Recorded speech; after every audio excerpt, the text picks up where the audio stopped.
Assalamualaikum warahmatullahi wabarakatuh. Gimana teman-teman? Kabarnya sehat selalu ya. Semoga kalian sehat-sehat selalu, rezekinya lancar, dimudahkan segala urusannya.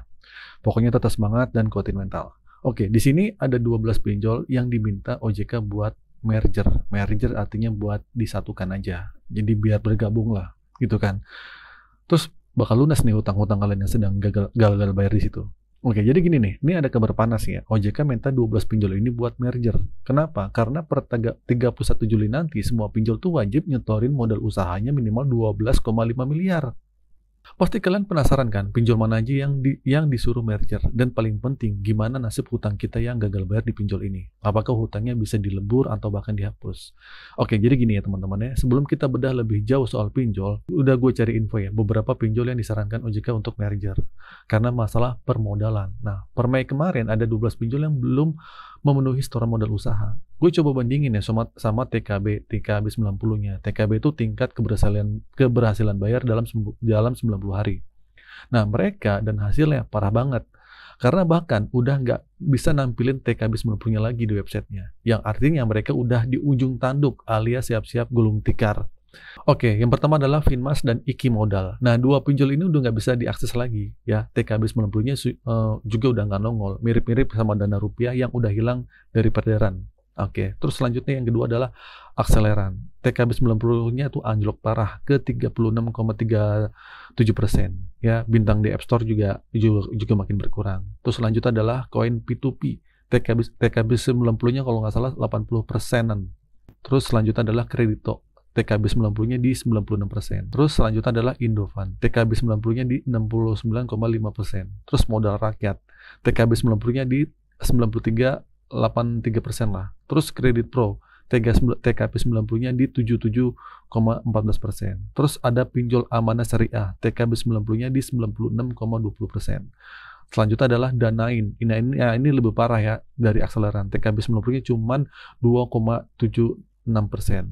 Ya, terus selanjutnya ada lagi dua saya agak lupa, tapi ada namanya Kredivas. Nah, anak dari pinjol Kredivo. TKB 90-nya itu di 90%. Ya ini sih nggak penting ya.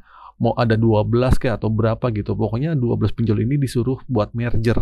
Buat pokoknya antara pinjol ini sama pinjol ini yang pingin bangkrut, disatuin aja lah. Nah, itu dari OJK-nya bilang seperti itu, dari pemerintahnya.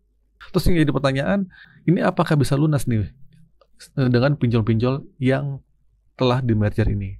Nah, ini pertanyaan penting ya. Jadi gini, yang dimaksud merger itu misalnya perusahaan A mengakuisisi perusahaan B. Nah, utang perusahaan B misalnya di pinjaman bank. Nah, bisa dialihkan ke perusahaan A. Tapi ini nggak otomatis ya. Ada beberapa faktor yang menentukan. Pertama, satu adalah perjanjian mergernya. Nah, ini semua tergantung sama kesepakatan di perjanjian merger itu sendiri. Terus kedua adalah jenis hutangnya. Jenis hutangnya tuh ngaruh apa enggak?